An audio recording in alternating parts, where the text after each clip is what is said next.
Power-hungry HOAs can be a nightmare, but imagine having one try to charge you rent for a house you already own. Welcome back, everyone. Today's story is about bureaucratic overreach, paper-thin authority, and an HOA president who thought she could rewrite property laws with a rubber stamp and a superiority complex. It's the story of how I fought back when my childhood home became the target of the most audacious property grab I've ever encountered. Grab your favorite drink, because this tale of suburban warfare is about to begin. Hi, I'm Mike Anderson, and what I'm about to share might sound like fiction, but I assure you, every word is true. When I say my blood still boils thinking about it, I'm not exaggerating. How would you feel if someone tried to convince an entire neighborhood that your family home, one that's been in your name for decades, was suddenly HOA property that you needed to pay rent for? Yeah, that actually happened. Let me paint you a picture of where this all began. The house I'm talking about isn't some random property I picked up at auction. This is the home my grandfather Harold built with his own two hands back in 1962. We're talking about a beautiful colonial-style house in Maple Grove Estates with mature oak trees my grandfather planted himself and a workshop in the back where he taught me how to build my first birdhouse. This place isn't just brick and mortar. It's where 3 generations of Andersons have celebrated Christmas, where my dad Jack proposed to my mom Linda, and where I learned to ride my bike on that sloped driveway that gave my mom constant anxiety. Our neighborhood, Maple Grove Estates, started as a collection of individual homes built by families like mine. It wasn't until 1985 that some of the newer sections became part of an HOA. But our section, the original dozen homes along Oakwood Drive, remained independent. My grandfather made sure of that. He and the other original homeowners explicitly opted out when the HOA was formed. They wanted to maintain their independence, and they had every legal right to do so. The paperwork was filed, notarized, and stored safely in the county records office. At least that's what we thought. Everything was fine for decades. The HOA did their thing in the newer sections, and we did ours. Sure, there were occasional snippy comments about our non-conforming properties, but nothing major. That all changed when Patricia Wilson became HOA president last year. From the moment she took office, it was like she had a personal vendetta against any home that wasn't under her control. I was living in the house full-time by then, having moved back after my parents decided to retire to Florida. The property was legally transferred to me, all the paperwork done properly, everything above board. I had my own tech consulting business I ran from home, and life was pretty good. I even maintained the property better than the HOA standards. Required, not because I had to, but because that's how my grandfather taught me to take pride in what's mine. The first sign of trouble came in the form of an official-looking letter slipped into my mailbox. No postmark, just hand-delivered. The HOA letterhead was crisp and professional, but the contents made me choke on my morning coffee. According to this document, signed by Patricia Wilson herself, all properties in Maple Grove Estates were retroactively incorporated into the HOA's jurisdiction. The letter went on to state that I was occupying HOA property without a proper rental agreement and needed to begin paying monthly rent of $2,500 plus HOA fees of $350, effective immediately. I actually laughed when I first read it. I thought it was some kind of bizarre prank, maybe something my buddy Dave Johnson from next door had cooked up. But when I called him to joke about it, his response chilled me to the bone. "Mike," he said, his voice unusually serious, "I got one too, and so did the Sullivans and the Whites." Patricia's been telling everyone at the community center that she found old documents proving the HOA actually owns all the original properties. That's when I realized this wasn't a joke. This was a calculated attack on our property rights, orchestrated by someone who had let a little bit of power go straight to her head. I immediately called my parents in Florida, and my dad's reaction was exactly what you'd expect from a man who'd just been told someone was trying to steal his family home.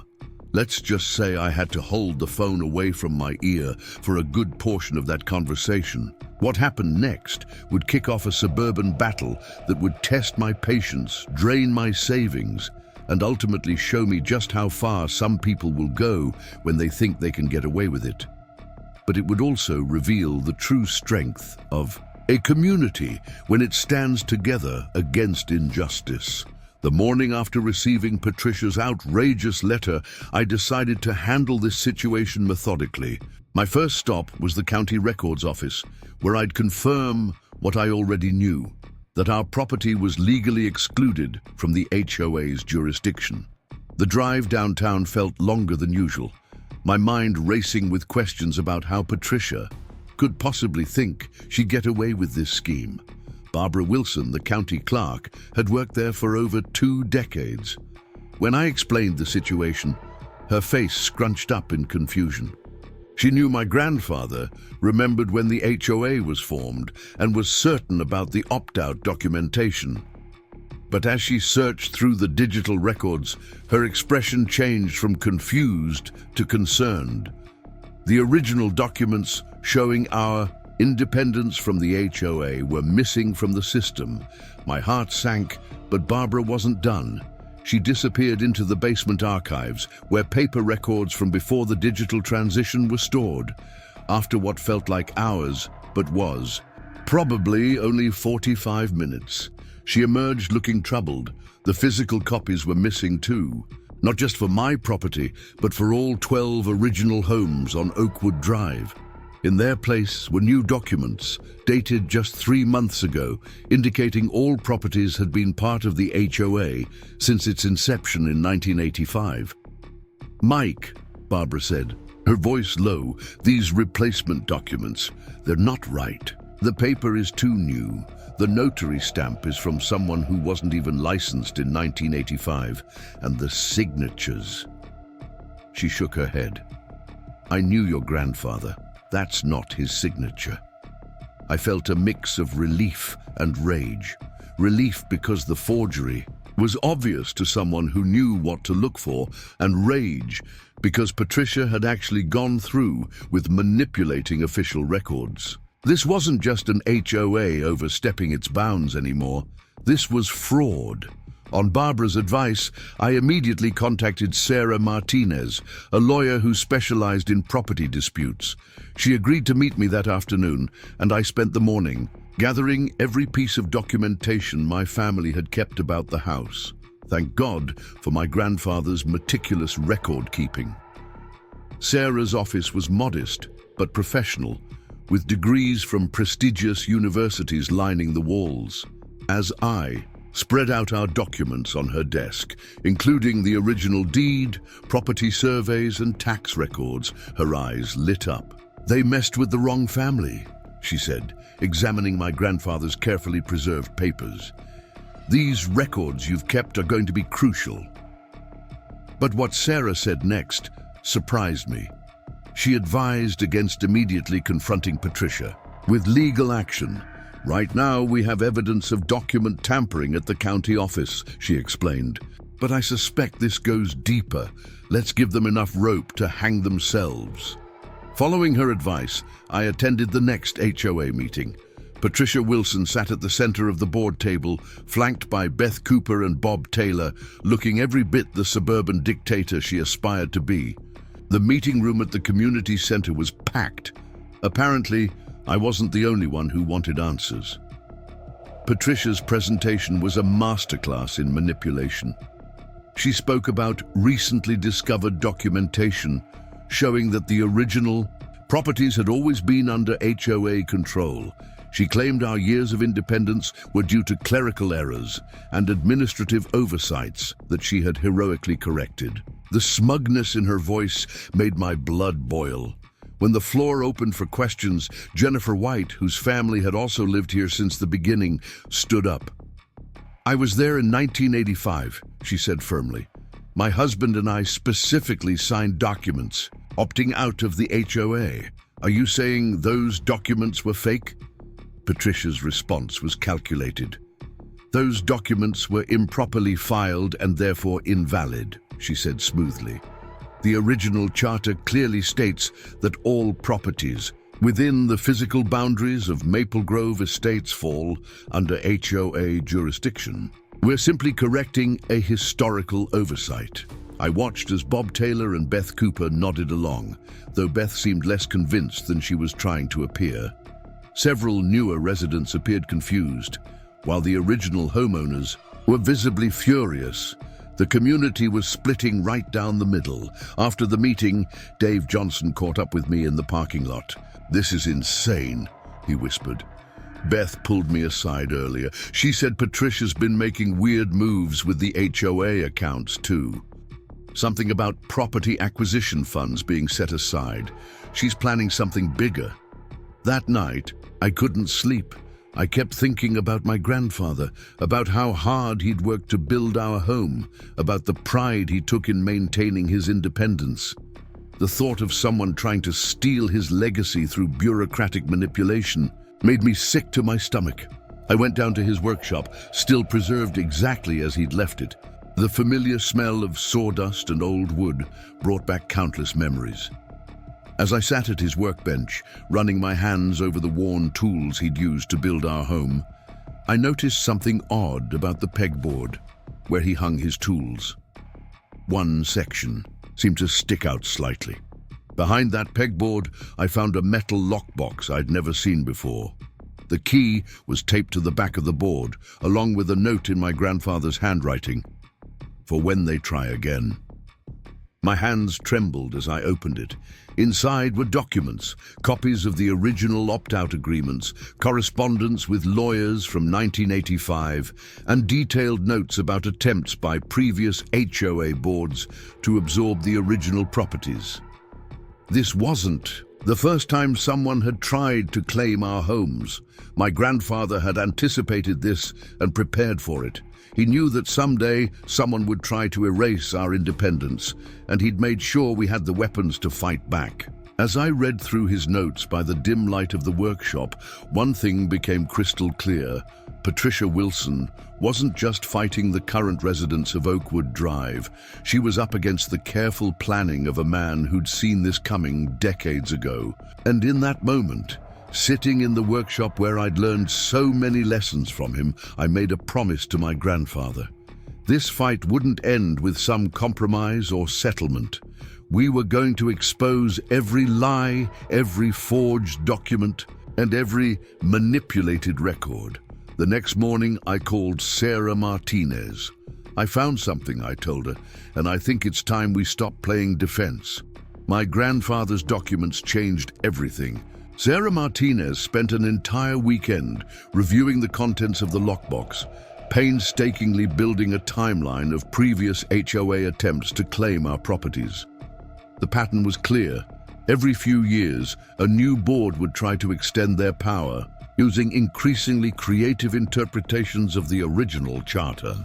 Each time, they'd been shut down by vigilant homeowners and proper legal action. But Patricia Wilson had taken it further than anyone before, actually tampering with county records. Sarah arranged a private meeting with Beth Cooper, who'd been showing signs of doubt about Patricia's leadership. The meeting took place at a small coffee shop 2 towns over, where we wouldn't run into any familiar faces. Beth arrived looking nervous, constantly checking over her shoulder, as if expecting Patricia to materialize behind her.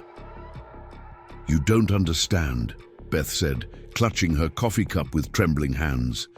"Patricia has something on everyone. She's been collecting information, keeping files. When Bob Taylor tried to question the new property acquisition budget, she reminded him about some tax issues his business had a few years ago.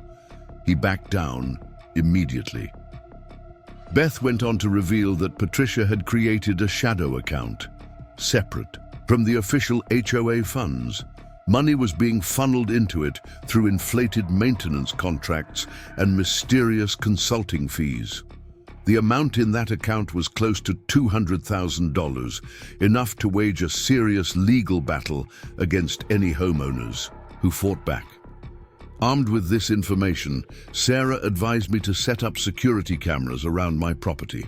If Patricia's willing to forge documents, she warned, she might try other tactics when she realizes we're building a case.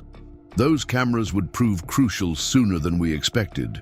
Frank Rodriguez, another original homeowner, caught Patricia and Bob Taylor walking around his property one evening, taking photos and measurements. When he confronted them, Patricia claimed they were updating HOA records. Frank's wife recorded the entire interaction on her phone, capturing Patricia's bold assertion that they had every right to be there since they owned the property. The situation took an even darker turn when residents started receiving individual compliance notices. These weren't the usual HOA nitpicks about grass length or paint colors. These notices demanded that we submit detailed information about our properties, including floor plans, renovation histories, and even copies of our keys for emergency access. The implications were chilling. Patricia was trying to establish de facto control before legally securing it. Tim and Mary Sullivan, an elderly couple who'd lived on Oakwood Drive since the beginning, were particularly distressed by these demands. Mary had health issues, and the stress of potentially losing their home was taking a toll. One evening, Tim noticed someone trying to peer through their windows with a flashlight. When he turned on the outdoor lights, he caught a glimpse of someone who looked suspiciously like Bob Taylor hurrying away. The community began to divide even further. Some newer residents, swayed by Patricia's manipulative presentations at HOA meetings, started treating us like troublemakers who were refusing to comply with legitimate authority. Jennifer White found nasty notes left on her car. The Petersons, who initially supported us, suddenly stopped making eye contact at the local grocery store. I decided to dig deeper into Patricia's background. A friend who worked in IT helped me search public records, and what we found was illuminating. Patricia had a history of similar behavior in other communities. She'd served on HOA boards in 3 different states, each time leaving amid accusations of financial mismanagement and overreach. She'd simply moved on before any formal actions could be taken against her. The surveillance cameras I'd installed captured something interesting one Tuesday night. Around 2 a.m., a car quietly pulled up to my house. 2 figures emerged, making their way to my grandfather's workshop. Thanks to the high-quality night vision, I could clearly identify Patricia and Richard Thompson, her lawyer. They spent several minutes examining the workshop's locks and windows before leaving. The next day, I received a notice claiming the workshop violated HOA architectural guidelines and needed to be demolished. Sarah advised me to stay calm and document everything. We were building a case that went beyond simple property disputes. This was about systematic fraud, harassment, and attempted property theft. But we needed to be strategic about when and how we revealed our evidence. The turning point came during a particularly heated HOA meeting. Patricia, growing confident in her position, announced that she was implementing a new property transition plan. Under this plan, all original homeowners would need to either sign new rental agreements or face eviction. She presented elaborate charts showing how this would benefit the community through standardized management and increased property values. As she spoke, I noticed something odd about the financial documents displayed on the projector screen. In the corner of one spreadsheet was a familiar name. The same consulting company that Beth had mentioned was receiving inflated payments. But this time, I could see the full company details. A quick search on my phone confirmed my suspicion. The company was registered to Patricia's husband under his middle name. I signaled to Sarah, who was sitting nearby. She nodded, already taking notes. This was the kind of financial impropriety we could use to force an audit of the HOA's books. But before we could act on this discovery, Patricia made her boldest move yet. She announced that the HOA board had voted to begin legal proceedings against any homeowners who refused to acknowledge HOA ownership of their properties. "We've been patient," she declared, her voice dripping with false concern. "But we can't allow this defiance to continue. These holdouts are damaging property values and community harmony." The room erupted in chaos. Dave Johnson stood up, shouting about property rights. The Sullivans tried to speak, but were shouted down by some of Patricia's supporters. In the midst of the commotion, I watched Beth Cooper's face carefully. She looked like someone who had just realized they were on the wrong side of history. As the meeting dissolved into angry arguments, I received a text from Sarah. "Time to move. Meeting tomorrow morning, bring everything." The pieces were finally in place. Patricia's hunger for control had led her to overplay her hand, and now we had the evidence to expose everything. The forged documents, the financial fraud, the harassment, and the attempted property theft. I drove home that night feeling both anxious and determined. In my grandfather's workshop, I gathered every document from the lockbox, along with all the evidence we'd collected over the past weeks. The old pegboard seemed to watch over me as I worked, and I could almost hear my grandfather's voice. "Sometimes you have to tear something down to build it back right." Sarah Martinez's office was buzzing with activity early the next morning. She had assembled a small team of legal experts, including James Morrison, a lawyer who specialized in HOA law. The conference room walls were covered with timeline charts and document copies, looking like something out of a crime investigation show. "Your grandfather's documentation is the cornerstone," James explained, pointing to the papers spread across the table.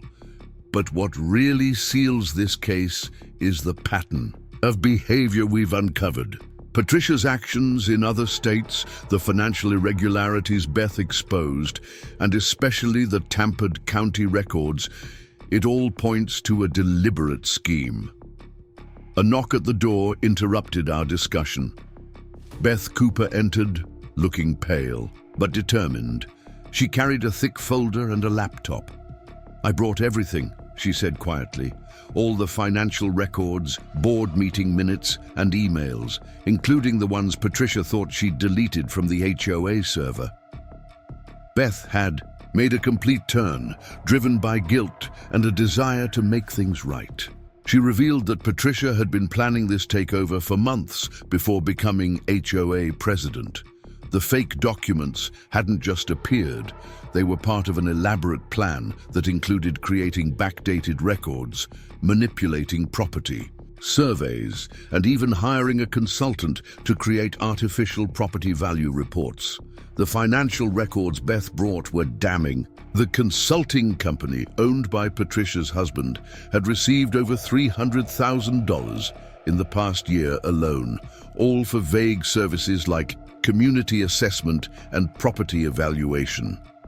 Every payment had been approved by the board, but Beth explained how Patricia had manipulated these approvals through a combination of threats, misleading information, and carefully timed voting. Kevin Wright, the property surveyor I'd hired to verify our boundaries, arrived next. He'd discovered something interesting about the property maps Patricia had been using to justify her claims. "These surveys are completely fabricated," he explained, laying out his findings. "They've been digitally altered to show different property lines than what actually exists. I compared them with historical aerial photographs and the original survey markers. Nothing matches." As our team worked to compile all this evidence, Sarah received an urgent call from Barbara Wilson at the county records office. Someone had attempted to access the original property records again, this time trying to remove all traces of the previous documentation tampering. Fortunately, Barbara had already secured the evidence of the previous alterations. Around noon, Officer Brian Miller arrived at the office. He'd been quietly investigating similar complaints from other homeowners, and had uncovered a pattern of intimidation that went beyond typical HOA disputes. We've got reports of suspicious vehicles parking outside homes late at night, mysterious. Property damage that only affects certain homeowners, and even attempts to access private mailboxes, he explained. This isn't just civil anymore. We're looking at potential criminal charges. Sarah and James worked quickly to prepare legal documents while I called an emergency meeting of the original homeowners. We gathered at the Sullivans' house that evening, away from the prying eyes of Patricia's supporters. The mood was tense but hopeful as we shared what we'd discovered. Frank Rodriguez spoke up about his own investigation. He'd been photographing every interaction with Patricia and the HOA board, creating a detailed record of their escalating demands. Jennifer White had kept all the threatening notes left on her car, complete with security camera footage showing who had placed them there. The Petersons, who had initially distanced themselves, arrived with an apology and their own evidence, recordings of Patricia attempting to bribe them into supporting her claims. Dave Johnson revealed something that made everyone sit up straighter. He'd discovered that Patricia had already listed some of our properties on a real estate investment website, describing them as upcoming acquisitions with guaranteed rental income potential.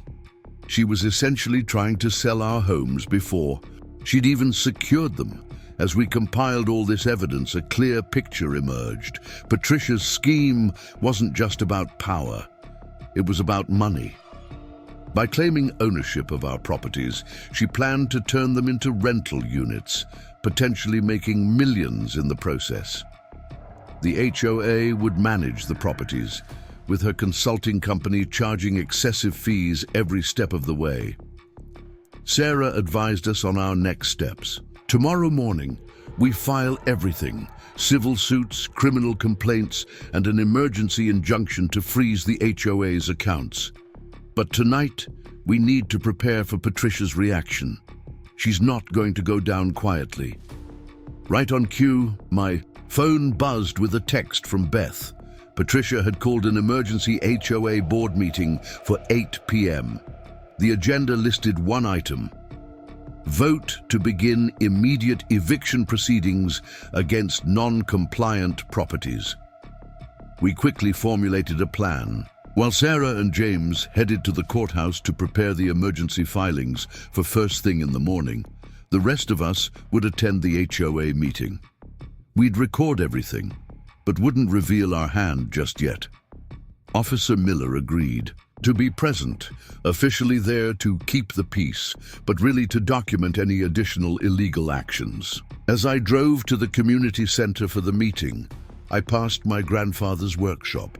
The lights from passing cars made the windows glow briefly, like winks of encouragement. In my pocket, I carried copies of his original documents, a reminder that this fight wasn't just about property rights, but about protecting a legacy of independence and standing up to bullies who mistake manipulation for authority. The community center parking lot was full when I arrived. Through the windows, I could see Patricia at the front of the room, arranging papers with quick, angry movements. Bob Taylor stood nearby, looking nervous. Beth was notably absent, having texted that she was working late at the office. Code for her continued cooperation with our legal team. Taking a deep breath, I stepped out of my car.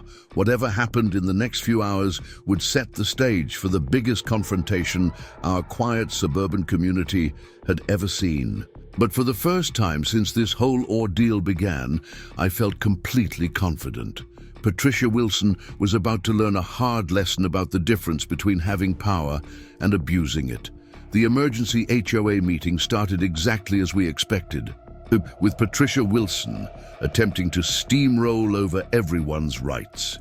The community center's fluorescent lights cast harsh shadows across her face as she stood at the podium, clutching a stack of documents like weapons.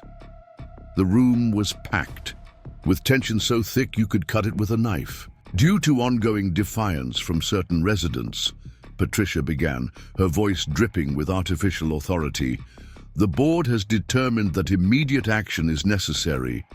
We're implementing Article 7 of the HOA Charter, which allows for emergency removal of residents who pose a threat to community stability.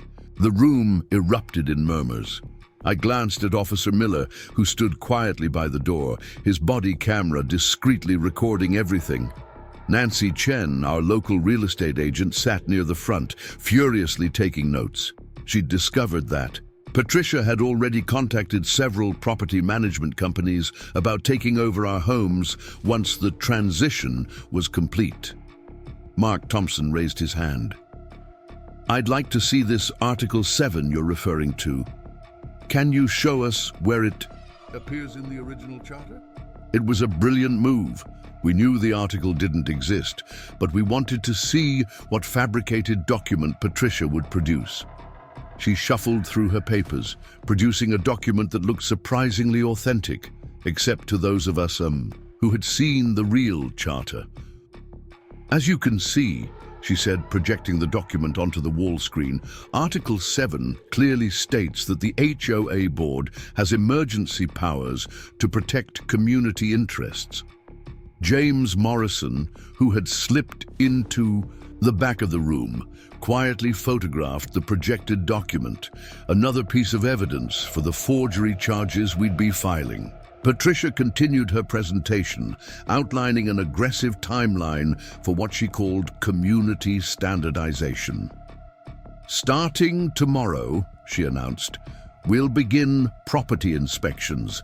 Any residents who refuse entry will be considered in direct violation of HOA regulations.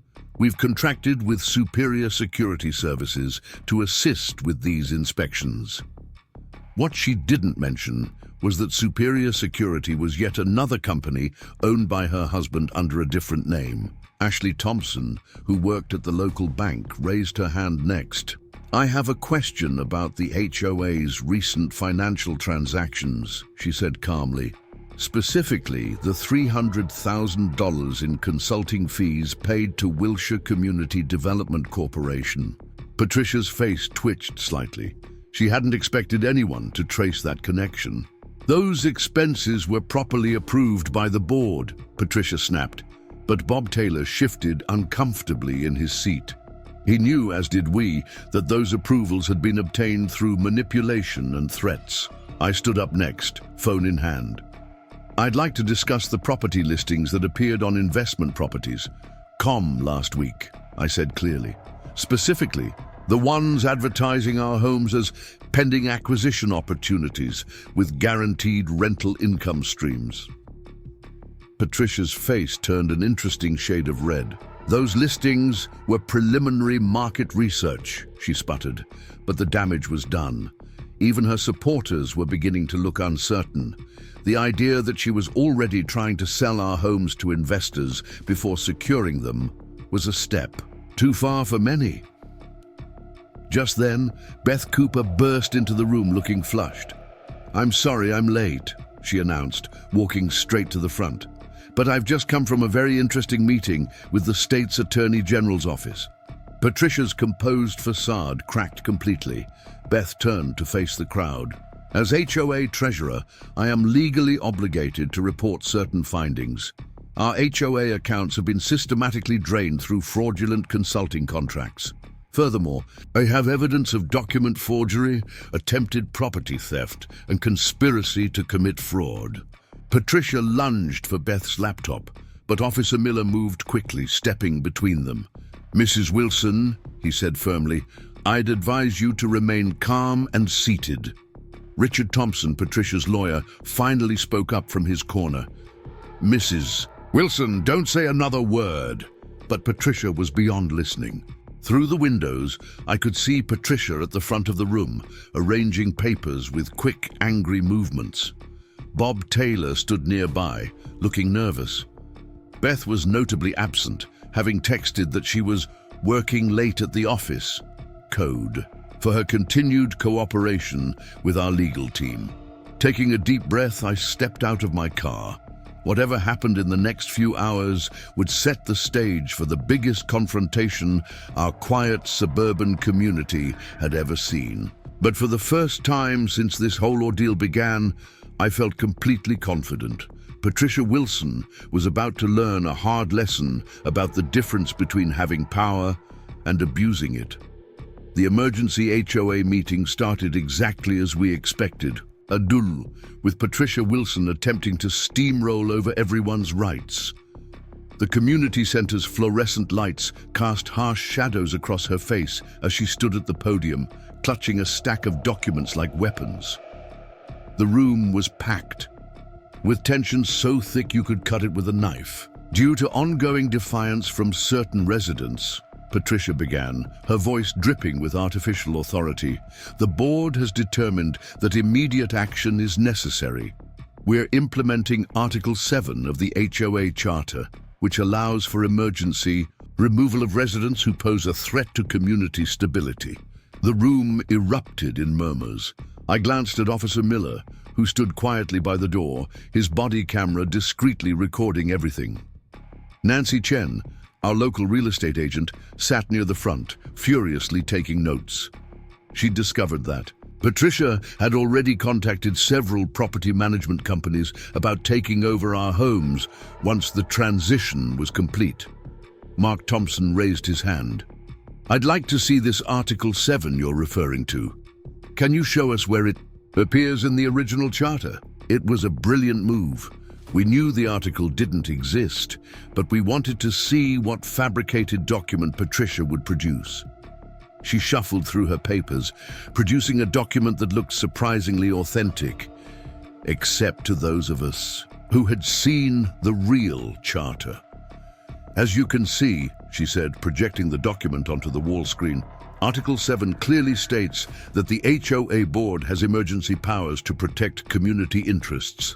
James Morrison, who had slipped into the back of the room, quietly photographed the projected document, another piece of evidence for the forgery charges we'd be filing. Patricia continued her presentation, outlining an aggressive timeline for what she called community standardization. Starting tomorrow, she announced, we'll begin property inspections. Any residents who refuse entry will be considered in direct violation of HOA regulations. We've contracted with Superior Security Services to assist with these inspections. What she didn't mention was that Superior Security was yet another company owned by her husband under a different name. Ashley Thompson, who worked at the local bank, raised her hand next. I have a question about the HOA's recent financial transactions, she said calmly. Specifically, the $300,000 in consulting fees paid to Wilshire Community Development Corporation. Patricia's face twitched slightly. She hadn't expected anyone to trace that connection. Those expenses were properly approved by the board, Patricia snapped. But Bob Taylor shifted uncomfortably in his seat. He knew, as did we, that those approvals had been obtained through manipulation and threats. I stood up next, phone in hand. I'd like to discuss the property listings that appeared on investment properties. Last week, I said clearly. Specifically, the ones advertising our homes as pending acquisition opportunities with guaranteed rental income streams. Patricia's face turned an interesting shade of red. Those listings were preliminary market research, she sputtered. But the damage was done. Even her supporters were beginning to look uncertain. The idea that she was already trying to sell our homes to investors before securing them was a step too far for many. Just then, Beth Cooper burst into the room, looking flushed. I'm sorry I'm late, she announced, walking straight to the front, but I've just come from a very interesting meeting with the state's Attorney General's office. Patricia's composed facade cracked completely. Beth turned to face the crowd. As HOA treasurer, I am legally obligated to report certain findings. Our HOA accounts have been systematically drained through fraudulent consulting contracts. Furthermore, I have evidence of document forgery, attempted property theft, and conspiracy to commit fraud. Patricia lunged for Beth's laptop, but Officer Miller moved quickly, stepping between them. "Mrs. Wilson," he said firmly, "I'd advise you to remain calm and seated." Richard Thompson, Patricia's lawyer, finally spoke up from his corner. "Mrs. Wilson, don't say another word." But Patricia was beyond listening. "You have no right!" she shrieked, pointing at Beth. "I built this community. I protected property values. Everything I did was for the greater good." Her carefully maintained image of professional authority had completely shattered. Then she made her final mistake. Grabbing her original stack of documents, she began ripping them up, apparently thinking she could destroy evidence. What she didn't realize was that every document she was destroying was already copied, authenticated, and safely stored with our legal team. Officer Miller stepped forward again. "Mrs. Wilson, please step away from those documents. Destroying evidence is a criminal offense." But Patricia was in full meltdown mode. She turned to her supporters in the crowd. "Are you going to let them destroy everything we've built? These people don't understand community values. They don't deserve to live here." Bob Taylor stood up slowly. "Patricia, that's enough. I can't do this anymore." He turned to face the room. "Everything they're saying is true. Patricia manipulated all of us. She threatened to expose personal information if we didn't support her plans. I'm sorry. I should have spoken up sooner." The room descended into chaos. Patricia's remaining supporters began arguing with others, while some simply got up and left, not wanting to be associated with what was clearly becoming a criminal matter. Through it all, Officer Miller maintained order, preventing any physical confrontations while his body camera recorded everything. Sarah Martinez chose that moment to make her entrance, accompanied by two officials from the State Attorney General's office. "Mrs. Wilson," she announced clearly, "we have an emergency injunction freezing all HOA accounts and activities pending investigation. We also have a warrant to seize all HOA records and documents." Patricia made one last desperate attempt to maintain control. "This meeting isn't over. I have the right to..." But her words were cut off by the sound of her own lawyer gathering his things. "Mrs. Wilson, I am withdrawing as your counsel, effective immediately," Richard Thompson announced, heading for the door. "I suggest you find new representation quickly." As state officials began securing documents and computers, I watched Patricia Wilson's empire crumble around her. The woman who had tried to steal our homes through bureaucratic manipulation was now facing the full force of the law. The community center slowly emptied, leaving behind the debris of scattered papers, abandoned coffee cups, and shattered illusions of power.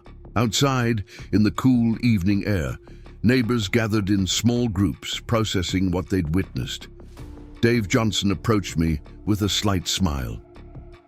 "Your grandfather would be proud," he said quietly.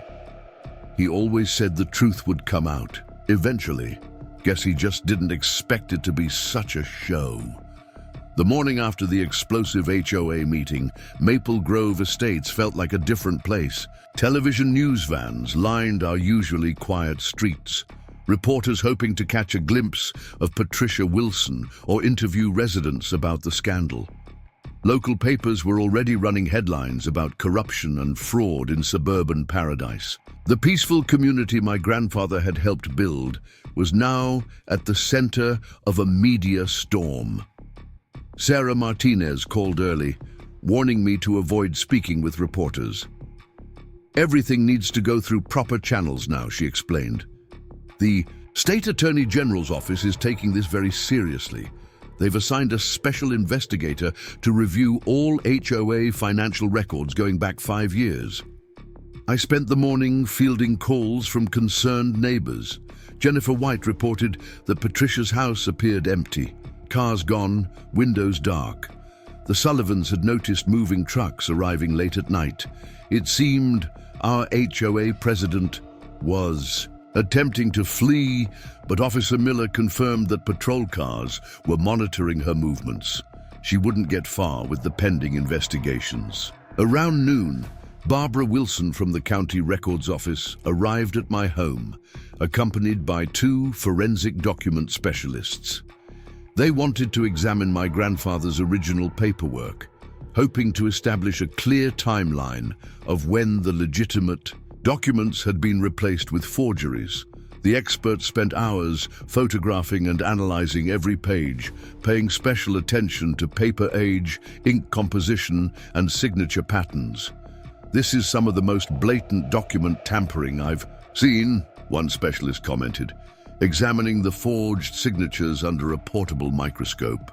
"They didn't even try to match your grandfather's handwriting style from the 1980s. The ink used contains compounds that weren't commercially available until 2020.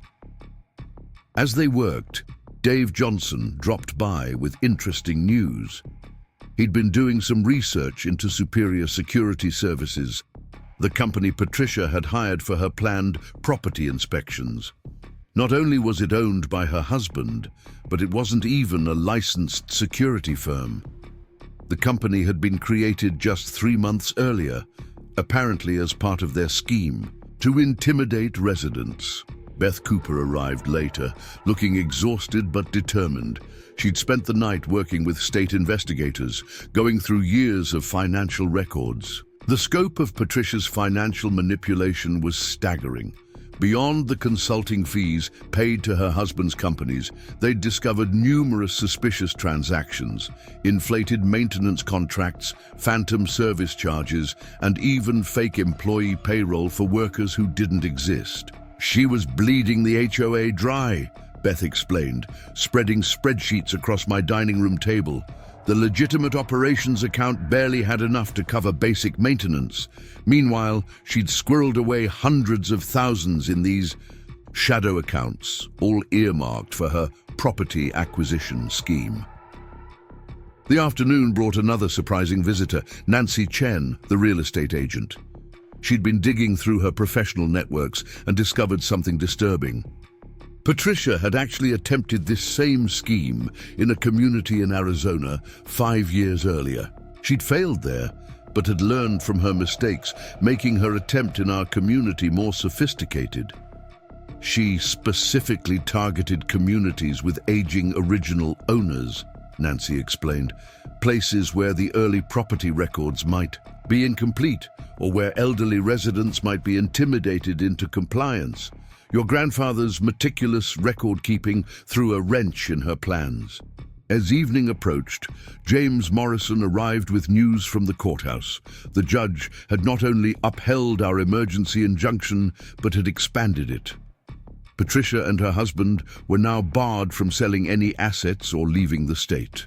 Their accounts were frozen, and they were required to surrender their passports. The judge was particularly interested in the real estate listings, James explained.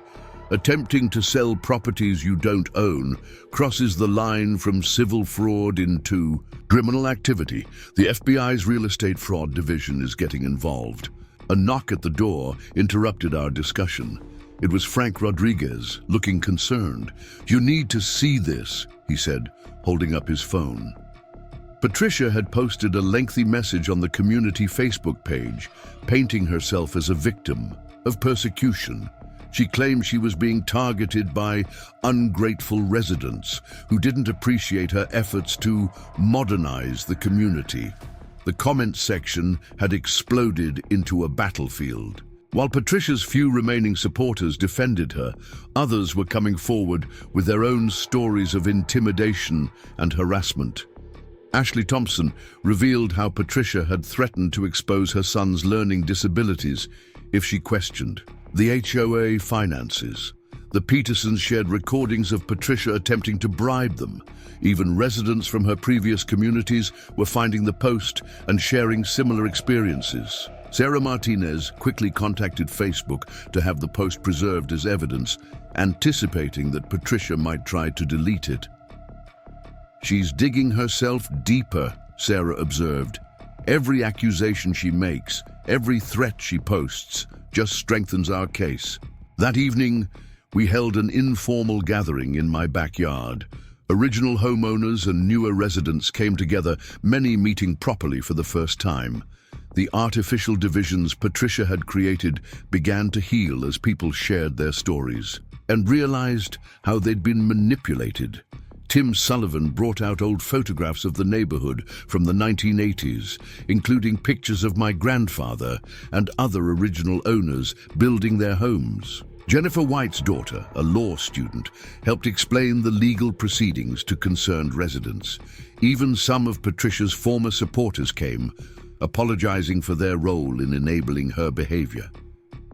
As the sun set, casting long shadows from my grandfather's workshop, Dave Johnson raised an important question. What happens to the HOA now? It was something we needed to address. While the original properties had never legally been part of the association, the newer sections of the development still needed management. Beth Cooper had been thinking about this. We need to restructure completely, she suggested. New board, new bylaws, complete transparency, and most importantly, clear documentation acknowledging the independence of the original properties. The gathering evolved into an impromptu community meeting. People shared ideas about how to rebuild trust and create a more equitable system. The newer residents began to understand why the original homeowners valued their independence, while we recognized the benefits of having some form of community organization for shared spaces and services. Around midnight, after most neighbors had gone home, I sat alone in my grandfather's workshop. The old pegboard still held his tools, each one in its designated spot. The hidden compartment where he'd stored those crucial documents stood as a testament to his foresight. He'd known that someday someone would try to take what he'd built, but he'd also known that the truth, properly documented and preserved, would prevail. News of Patricia Wilson's attempted property grab spread through legal circles like wildfire. The district attorney's office assigned prosecutor Elena Rodriguez to the case, known for her expertise in white-collar crime and real estate fraud. She arrived at Sarah Martinez's office early Monday morning, armed with subpoenas and search warrants that would crack open Patricia's entire operation. "This is bigger than just your community," Eleanor explained, spreading case files across the conference table. "We've uncovered similar attempts in 3 other states. Patricia and her husband were running what amounts to a sophisticated real estate fraud operation, targeting established communities with unclear HOA boundaries or aging homeowners. The investigation revealed a pattern stretching back nearly a decade. They would move into a community, establish themselves as concerned residents, then manipulate their way into HOA leadership positions. Each time, they refined their technique, learning from previous failures. Our community had been their most ambitious target yet. Frank Rodriguez's security cameras captured an interesting scene that morning. Patricia and her husband attempted to access their storage unit at the local facility, only to find it sealed by court order.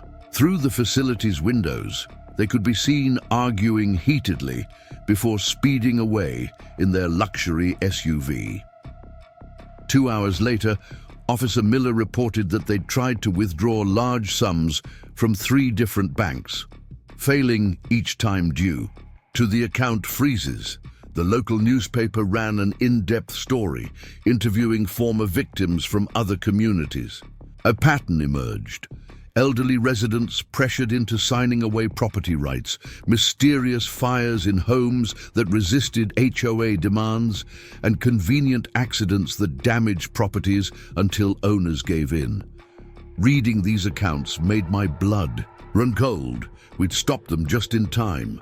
Sarah arranged a meeting with state investigators at my home, using my grandfather's workshop as an impromptu command center.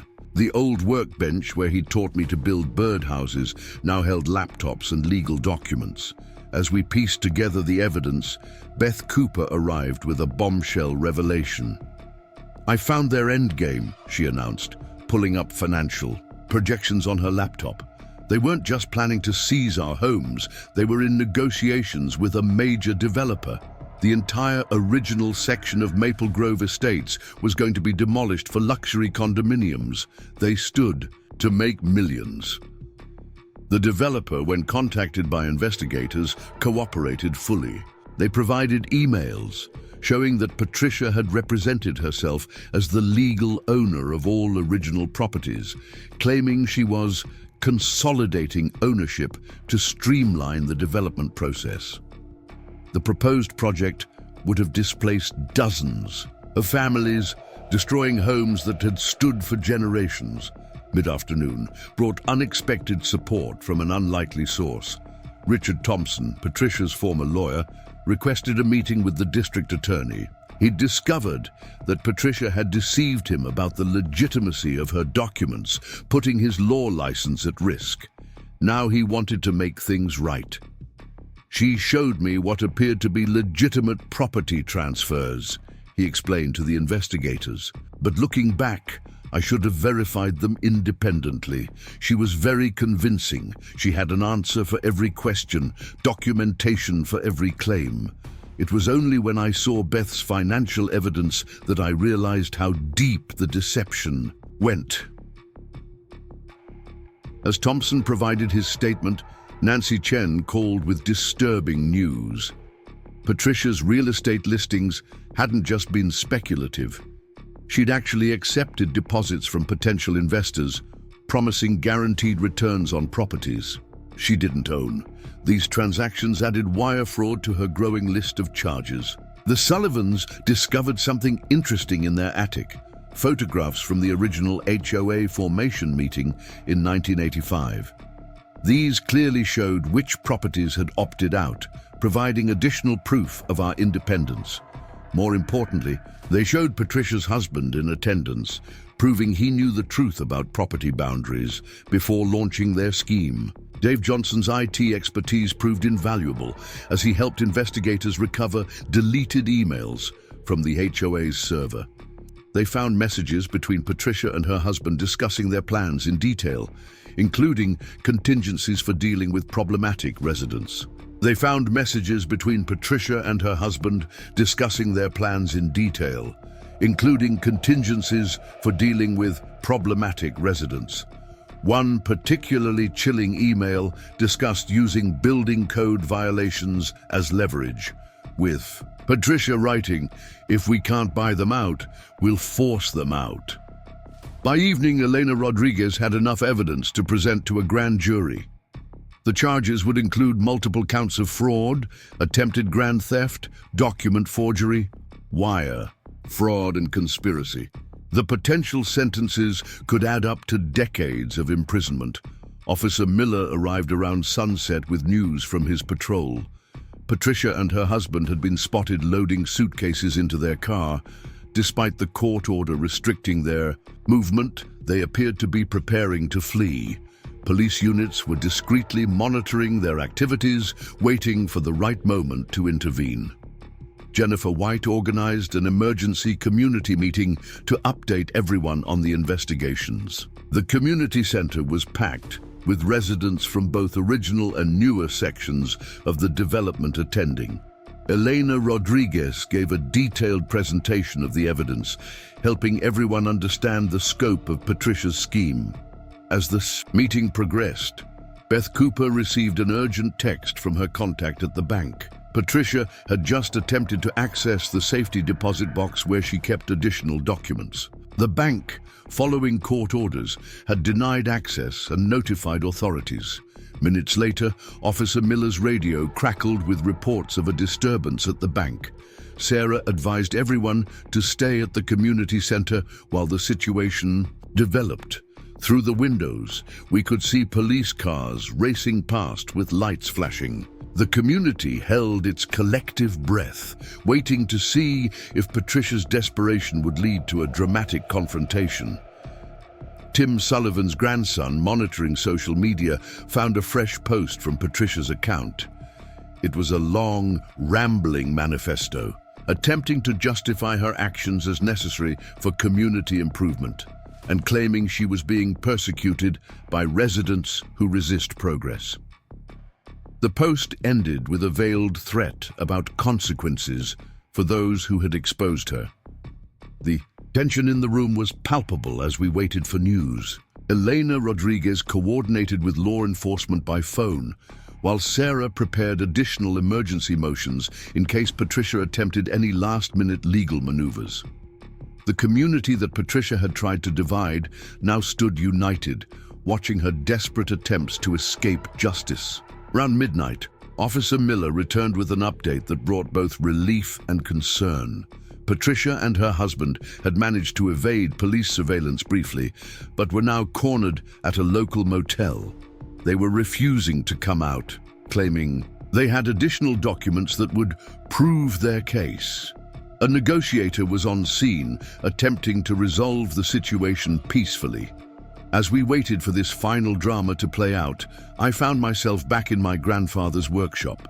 The old building had become a symbol of resistance against Patricia's scheme, its hidden documents helping to preserve not just my home, but our entire community. Looking at his carefully organized tools, I could almost hear him saying, "Sometimes the best defense is just having your paperwork in order." The standoff at the Sunset Motel stretched into the early morning hours. Elena Rodriguez worked with hostage negotiators, though thankfully Patricia and her husband were alone in the room. Local news crews had caught wind of the situation, their cameras capturing every police car and tactical unit surrounding the modest two-story building. Sarah Martinez arrived at the scene shortly after 2 a.m., concerned that Patricia might attempt to destroy more evidence. Through the thin motel walls, witnesses could hear heated arguments and the sound of paper shredding. The negotiator, a calm-voiced sergeant named Michelle Torres, maintained steady communication. They are demanding immunity in exchange for evidence that supposedly proves their claims, Officer Miller explained while we watched from a safe distance. But given their history of document forgery, nobody's taking those claims seriously. Around 3 a.m., the situation took an unexpected turn. Beth Cooper, who had been monitoring the HOA's email server, noticed a sudden flurry of activity. Patricia was mass emailing residents from her phone, making one last desperate attempt to rally support. The emails contained wild accusations, claiming she had evidence of widespread tax fraud among original homeowners and threatening to expose everyone's secrets unless the charges were dropped. Jennifer White's daughter, the law student, quickly pointed out that these emails only added extortion to Patricia's growing list of charges. Elena Rodriguez immediately forwarded the messages to the FBI's cybercrime unit, as threats sent across state lines fell under federal jurisdiction. The Petersons, monitoring social media, reported that Patricia's supporters from other communities were organizing an online campaign, spreading false narratives about homeowner rights and property development innovation. They painted Patricia as a visionary, being persecuted by residents resistant to progress and property value improvement. Dawn was breaking when we heard the first signs of the standoff's resolution. The sound of breaking glass echoed across the motel parking lot. Patricia's husband had apparently tried to escape through the bathroom window, only to find tactical units waiting. His surrender prompted Patricia to finally open the motel room door. The scene that greeted law enforcement was telling. The room was littered with shredded documents, broken laptop pieces, and crushed phones. Patricia had attempted to destroy every piece of evidence she could find, not realizing that digital forensics would be able to recover most of it. As officers led them to separate patrol cars, Patricia caught sight of me in the growing crowd of onlookers. Her composed facade cracked completely. "You!" she shrieked, straining against the officer's grip. "You ruined everything. That development would have made us all rich. Your grandfather was a fool to think small-time homeowners could stop progress." Her outburst was caught by several news cameras, providing even more evidence of her true Intentions. Elena Rodriguez quickly noted that the mention of the development plan corroborated the evidence they'd already gathered about the luxury condominium scheme. Back at my house later that morning, Sarah Martinez and James Morrison began sorting through the legal implications of the night's events. The FBI had joined the investigation, given the interstate nature of Patricia's fraud scheme and her attempts at witness intimidation across state lines. Nancy Chen arrived with fresh information about the development company Patricia had been working with. They had launched their own internal investigation, discovering that Patricia had presented forged documents to their board of directors. The company was now cooperating fully with authorities, providing details about meetings, contracts, and proposed payment structures. Frank Rodriguez's security expertise proved valuable once again. He'd managed to capture high-resolution footage of Patricia attempting to access several residents' mailboxes in the weeks before her arrest, adding mail tampering to the federal charges against her. The afternoon brought a surprise visit from a familiar face, Barbara Wilson from the county records office. She'd found something interesting while reorganizing the archives. Hidden behind a filing cabinet was a box of original property documents that Patricia had attempted to dispose of. These weren't copies or forgeries, but the actual original papers she'd removed from official files. She didn't just forge new documents, Barbara explained, carefully laying out the rescued papers. She systematically removed and replaced every record that contradicted her claims. These originals are irreplaceable historical documents about the community's formation. Dave Johnson spent hours digitizing every recovered document, creating secure backups to prevent any future tampering attempts. As he worked, he discovered marginal notes on some papers that revealed the full scope of Patricia's planning. She'd been laying the groundwork for this scheme for years, carefully studying property laws and HOA regulations to find exploitable loopholes. The Sullivans hosted an afternoon gathering for residents to process the events. Tim's famous lemonade flowed freely as neighbors shared their experiences and began discussing the future. The newer section residents, many of whom had initially supported Patricia, now understood why the original homeowners had fought so hard to maintain their independence. Beth Cooper presented a preliminary audit of the HOA's finances, revealing the full extent of Patricia's mismanagement. Beyond the fraud and embezzlement, she'd neglected basic maintenance and infrastructure needs while focusing on her property acquisition scheme. The community faced significant challenges in rebuilding its financial stability. As evening approached, Elena Rodriguez called with updates from the prosecution team. The district attorney's office was preparing a comprehensive case, combining evidence from multiple jurisdictions. Patricia and her husband faced dozens of charges, with potential sentences that could keep them in prison well into their senior years. Sarah Martinez began drafting new legal protections for the original properties, working to create ironclad documentation that would prevent any future attempts at hostile takeover.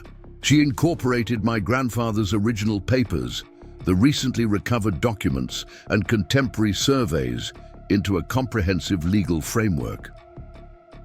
The day ended with an impromptu gathering in my grandfather's workshop. Dave Johnson had suggested using the space as a temporary community archive, a place to store and protect the documents that had saved our homes. Looking around at the old tools and weathered workbench, I knew my grandfather would have approved.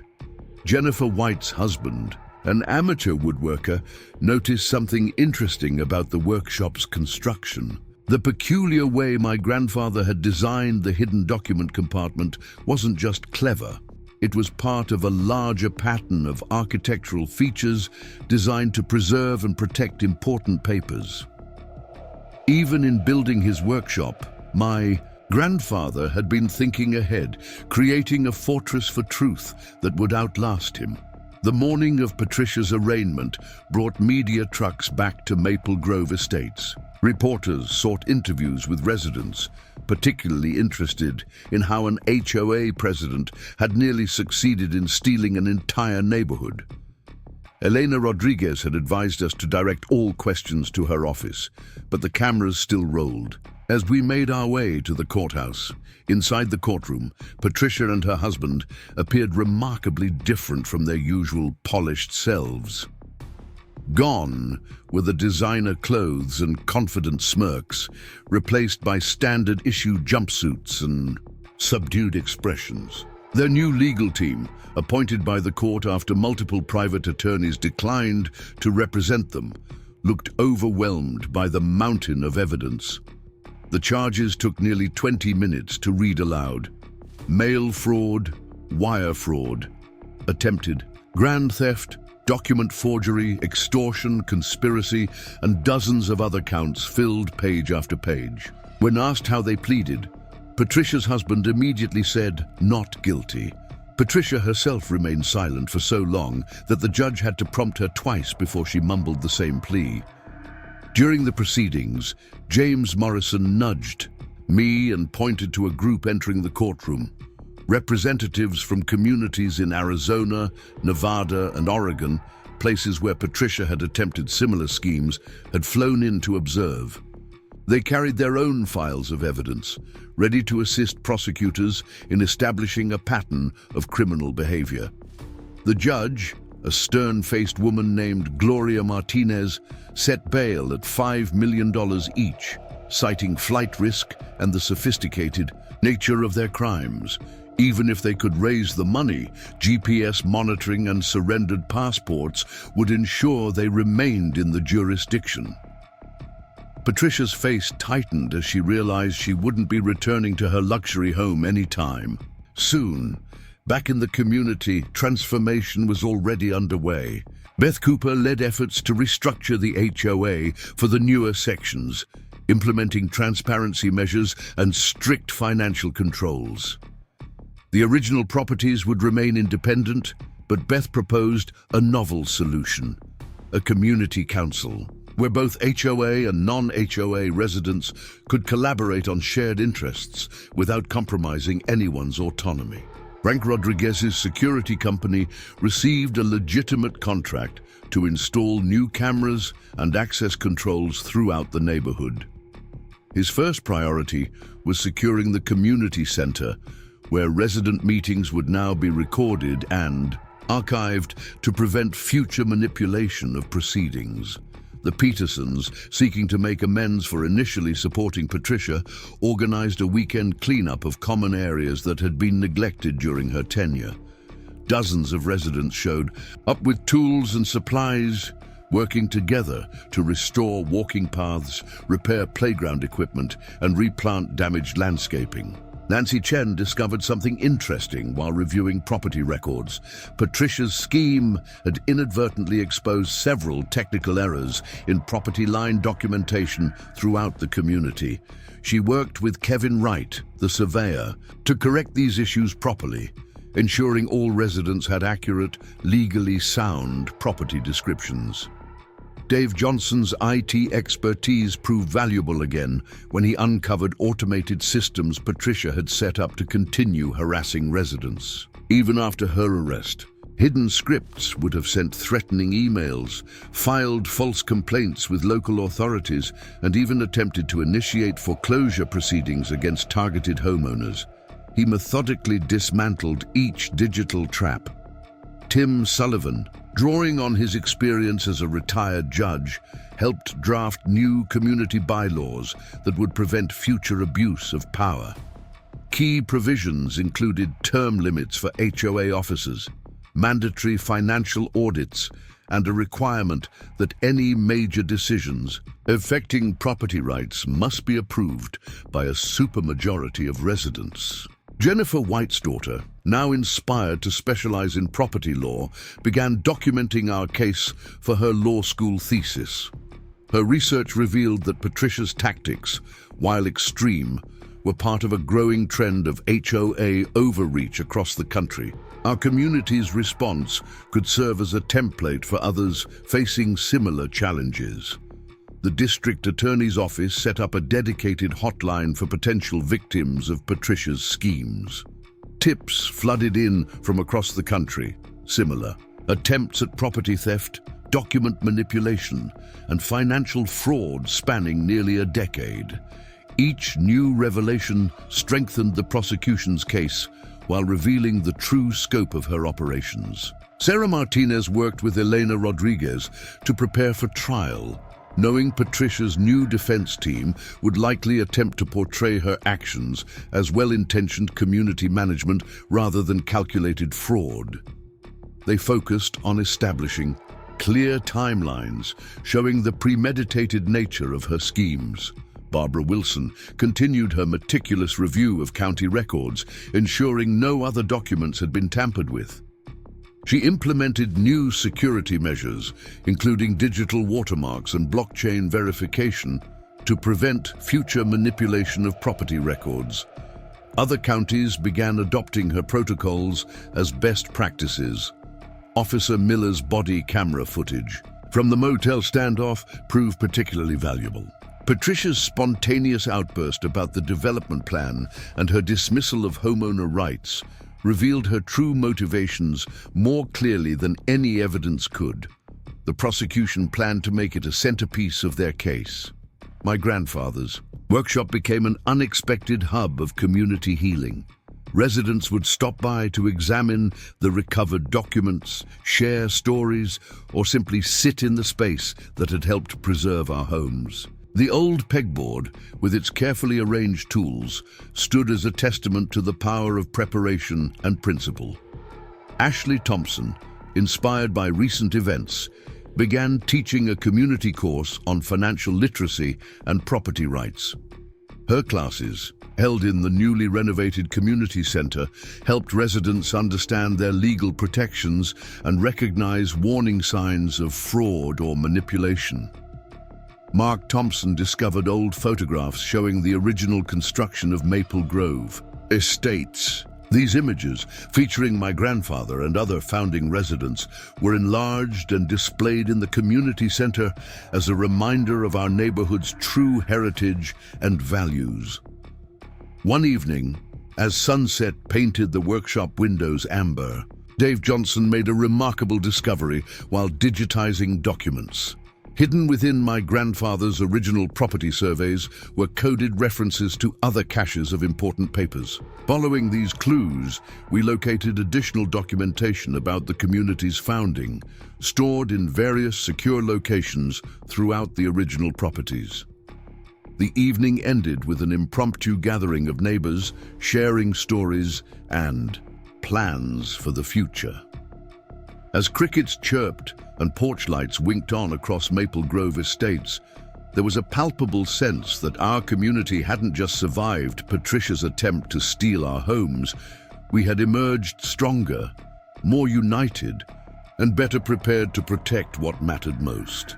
Trial preparations intensified as summer faded into autumn. Elena Rodriguez orchestrated a massive coordination effort between prosecutors from multiple jurisdictions, each adding layers to the case against Patricia and her husband.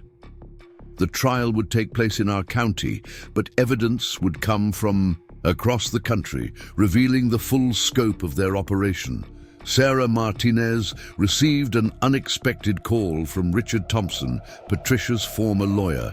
After wrestling with his conscience, he decided to provide detailed testimony about Patricia's methods. "She showed me forged documents that looked flawless," he explained during prep sessions. "When I raised concerns, she had ready answers for everything. It was only later I realized she'd been grooming me to accept her deceptions." The prosecution team set up a command center in a conference room at the courthouse. Walls covered with timelines showed the progression of Patricia's schemes across different states. Red strings connected similar tactics, revealing a pattern of escalating sophistication. each attempt built upon lessons learned from previous failures, culminating in her ambitious play for our entire neighborhood. Frank Rodriguez's security footage proved invaluable during preparation. Hundreds of hours of video showed Patricia and her husband conducting late-night surveillance of properties, tampering with mailboxes, and meeting with suspicious individuals in parking lots. The tech team enhanced crucial moments, creating clear evidence of their methodical approach to targeting homes. Beth Cooper worked with forensic accountants to untangle the web of financial deception.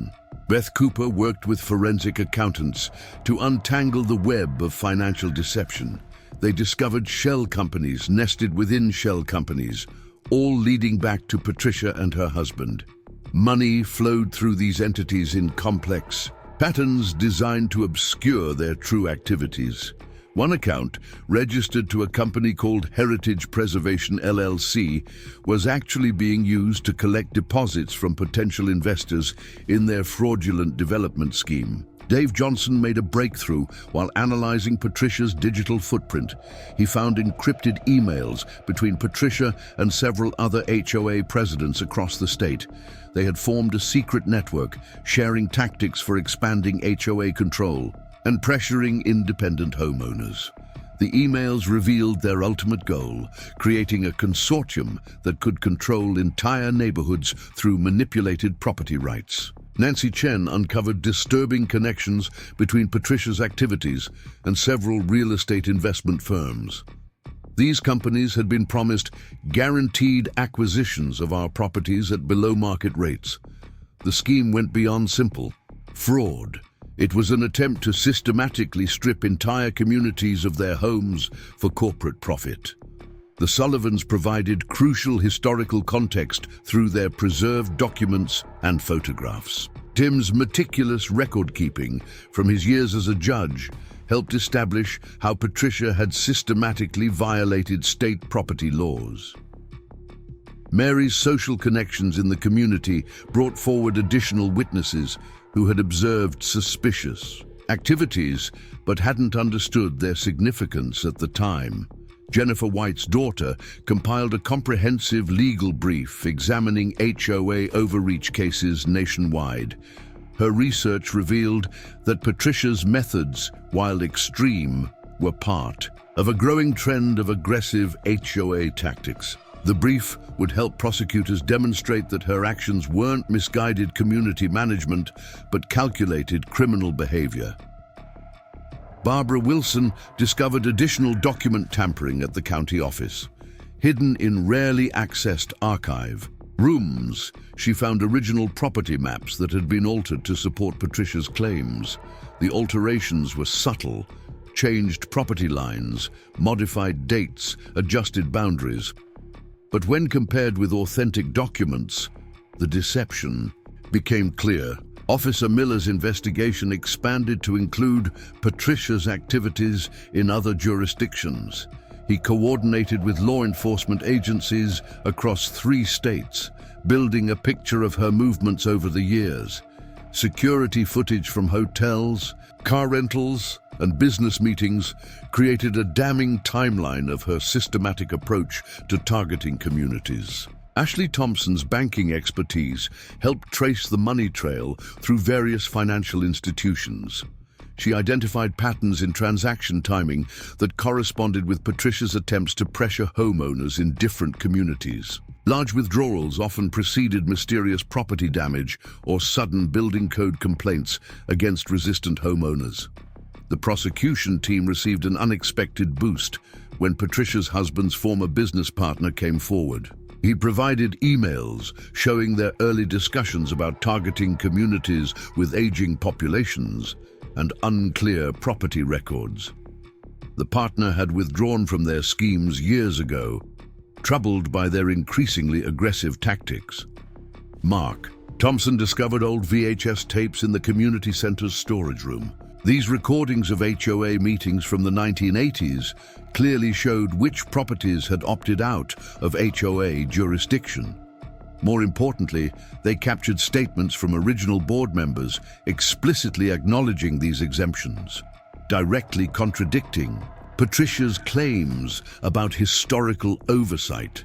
Kevin Wright, the surveyor, completed a comprehensive analysis of property boundaries throughout Maple Grove Estates.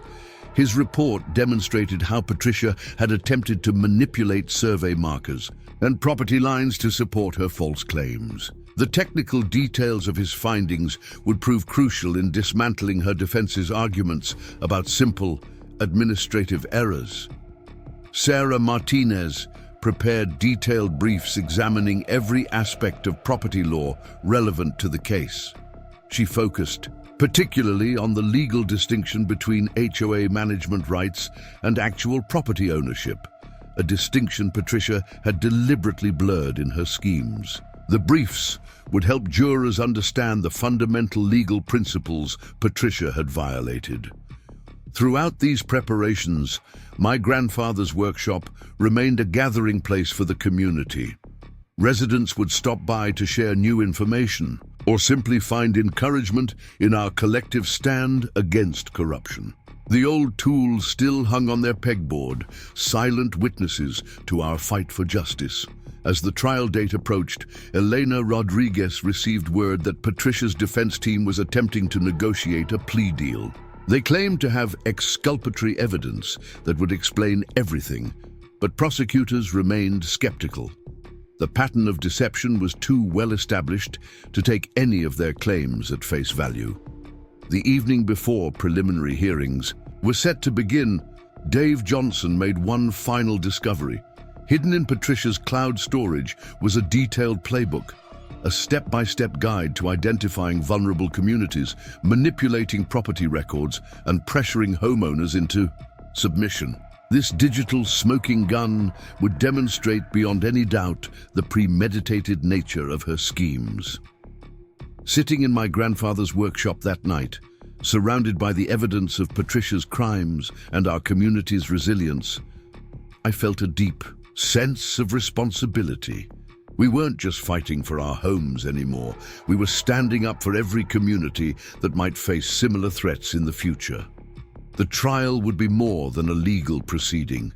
It would be a declaration that neighborhoods belong to the people who build them, live in them, and love them, not to those who see them only as assets to be seized. The first day of trial dawned clear and cold.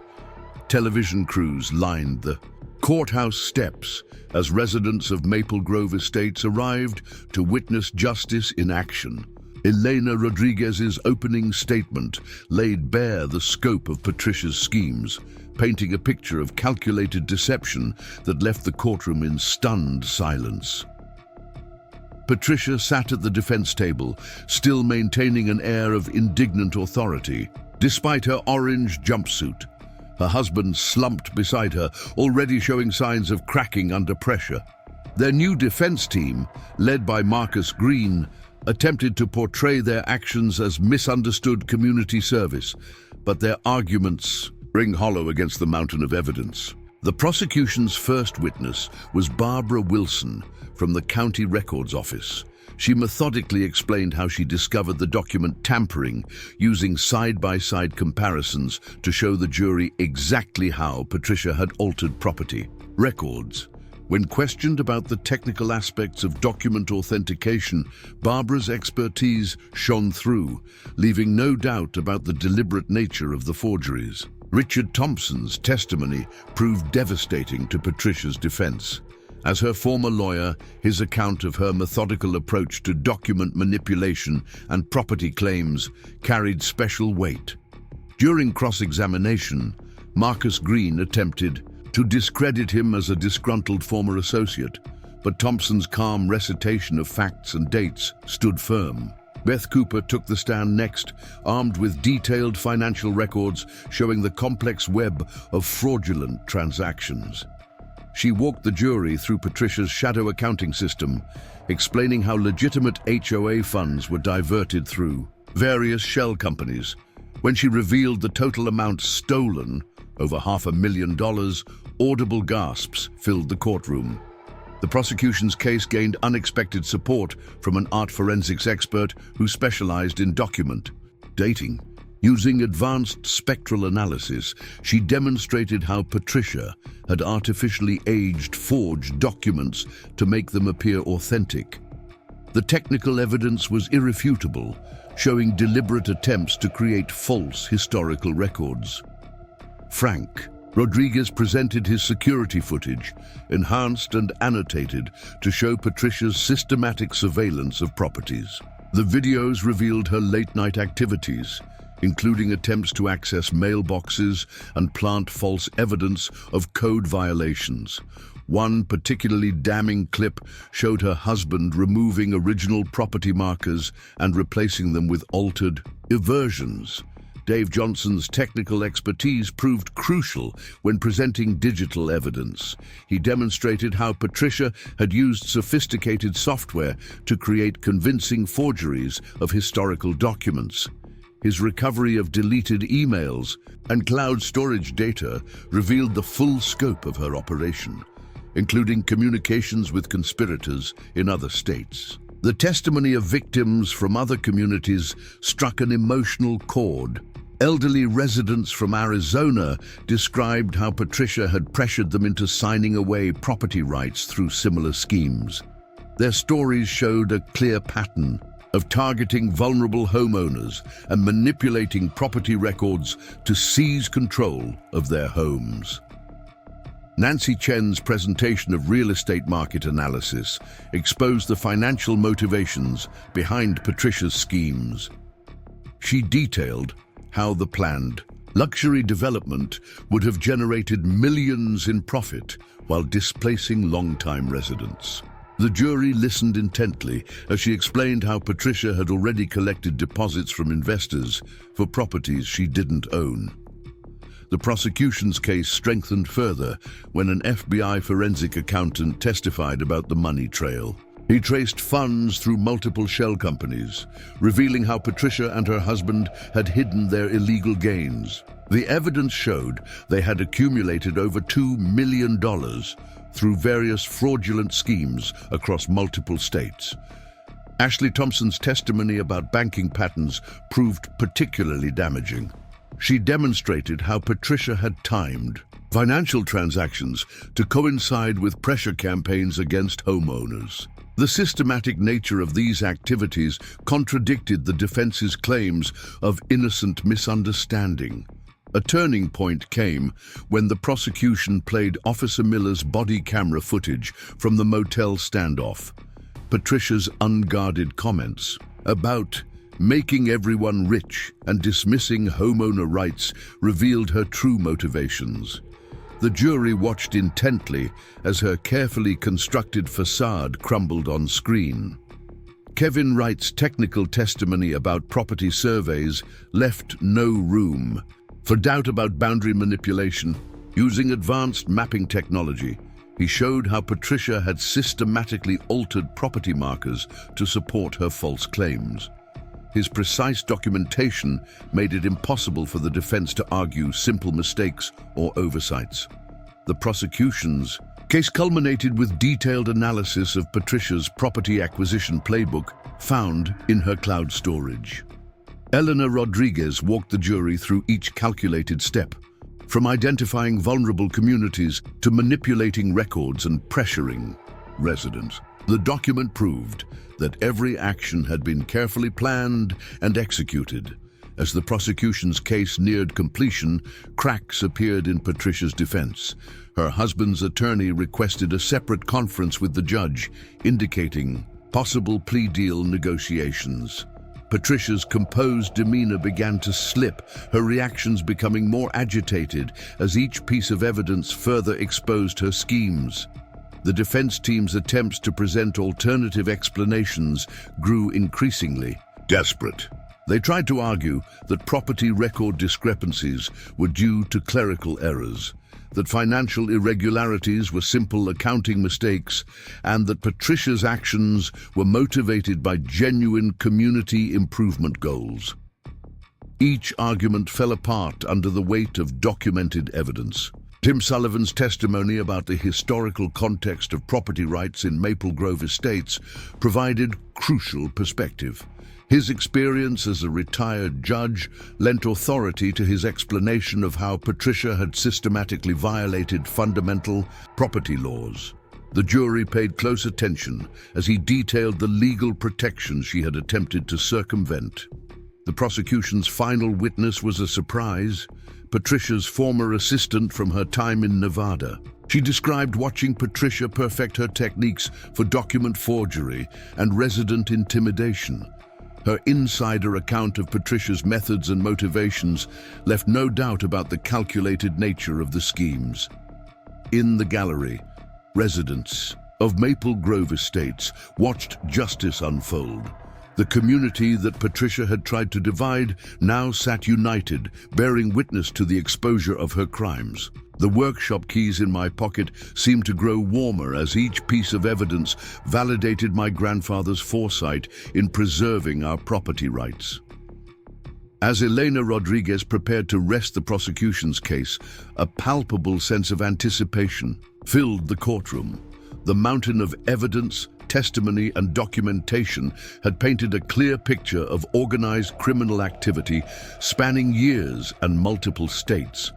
Patricia's elaborate scheme to steal an entire neighborhood was being dismantled piece by piece in front of the very people she had tried to victimize. The jury needed only 6 hours to reach their verdict.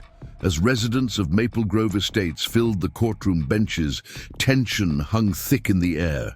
Patricia maintained her rigid posture at the defense table, but her husband had visibly wilted under the weight of the evidence presented against them. Judge Gloria Martinez called the court to order, her voice carrying authority through the packed room. Each guilty verdict rang out like a bell, marking the end of Patricia's reign of deception. Wire fraud, mail fraud, document forgery, attempted, grand theft, conspiracy. The list went on. When the final count was read, Patricia's facade finally cracked. Her shoulders slumped as the reality of her situation sank in. Sentencing followed 2 weeks later. Elena Rodriguez presented impact statements from dozens of victims across multiple states. The judge listened intently as residents described the stress, fear, and uncertainty Patricia's schemes had caused. Tim and Mary Sullivan spoke about sleepless nights worrying about losing their retirement home. Jennifer White detailed how the experience had affected her children's sense of security. In her sentencing statement, Judge Martinez spoke about the fundamental right to property ownership and the sacred trust placed in community leaders. She sentenced Patricia to 25 years in federal prison, with her husband receiving 15 years for his role in the conspiracy. The court also ordered restitution of over $3 million to various victims and communities. Patricia's final statement to the court revealed her unrepentant nature. She insisted she had only tried to improve the community, that her methods were justified by her vision for development. Her words rang hollow against the mountain of evidence showing her true motivations. As officers led her away, she cast one last venomous glance at the residents she had failed to deceive. The aftermath brought significant changes to Maple Grove Estates. Beth Cooper led the complete restructuring of the HOA, implementing safeguards against future abuse. New bylaws required transparent financial reporting, limited executive powers, and established an independent oversight committee. The original properties remained independent, protected by strengthened legal documentation. Dave Johnson developed a secure digital system for preserving property records, incorporating blockchain technology to prevent tampering. The County Records Office adopted his system as a model, with other jurisdictions following suit. Barbara Wilson trained staff across the state in document authentication and fraud detection. Frank Rodriguez expanded his security company to help other communities protect themselves from similar schemes. He created educational programs about property rights and fraud prevention, sharing lessons learned from our experience. His seminars drew attendees from across the country, spreading awareness about HOA overreach. Nancy Chen worked with state legislators to draft new laws strengthening homeowner protections. The Wilson-Anderson Property Rights Act, named after Barbara Wilson and my grandfather, established stricter penalties for HOA fraud and clearer boundaries for association authority. The law became a model for similar legislation nationwide. The Petersons transformed the community center into a resource hub for property rights education. Regular workshops covered topics from document preservation to legal rights, ensuring future generations would be better prepared to protect their homes. Ashley Thompson's financial literacy classes became a permanent fixture, helping residents understand and protect their investments. My grandfather's workshop took on new significance. The community voted to preserve it as a historical landmark, recognizing its role in protecting our neighborhood. The pegboard still holds his tools, but now the walls also display documents and photographs telling the story of our fight for justice. It serves as a reminder that sometimes the strongest defenses are built with foresight and determination. Jennifer White's daughter completed her law degree and specialized in property rights protection. Her thesis on our case became required reading at several law schools. She opened a practice dedicated to helping communities fight against fraudulent property schemes, carrying forward the lessons learned from our experience. The recovered documents from Patricia's various schemes proved valuable beyond our case. Federal investigators used them to uncover similar operations in other states, leading to additional prosecutions. The evidence showed a growing trend of organized attempts to manipulate property rights for profit, prompting nationwide reforms in property law enforcement. Tim Sullivan established a legal defense fund for communities facing similar threats. Named in honor of my grandfather, the fund provides resources and expertise to homeowners fighting against property fraud. Mary Sullivan coordinates with victim support groups, helping others navigate the emotional challenges of protecting their homes. 1 year after the verdict, Maple Grove Estates hosted a community celebration. The event marked not just our victory over Patricia's schemes, but the strengthening of neighborhood bonds. Original homeowners and newer residents came together, sharing stories and plans for the future. The artificial divisions Patricia had created were replaced by genuine connections and mutual support. Barbara Wilson retired from the county records office, but not before implementing comprehensive reforms in document management. Her systems for detecting and preventing fraud became standard practice across the state. At her retirement ceremony, she spoke about the importance of preserving property records as a cornerstone of community stability. Dave Johnson's IT innovations attracted attention from cybersecurity experts nationwide. Dave Johnson's IT innovations attracted attention from cybersecurity experts nationwide. He developed specialized software for detecting digital document manipulation, making it harder for future fraudsters to alter property records. His work earned recognition from federal agencies working to protect property rights. The financial restitution from Patricia's sentence went toward community improvements and victim compensation. Beth Cooper managed the funds transparently, ensuring every dollar served its intended purpose. The HOA's accounts were rebuilt with strict oversight and regular audits, preventing any possibility of future mismanagement. Frank Rodriguez's security cameras became a model for community protection.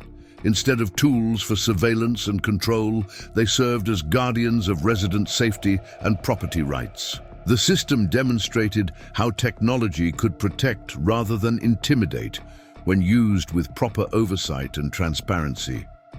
As life in Maple Grove Estates returned to normal, the lessons of our experience rippled outward. Other communities sought our advice on protecting property rights and preventing fraud. Our story became a case study in responsible community management and the importance of vigilant homeownership. My grandfather's workshop remains a symbol of resistance against Corruption and the power of preparation. The hidden compartment that preserved our property rights now holds copies of the documentation that saved our community. New residents often visit to learn about our history, understanding that home ownership means more than just holding a deed. It means being ready to protect what matters most. Up next, you've got two more standout stories right on your screen. If this one hit the mark, you won't want to pass these up. Just click and check them out.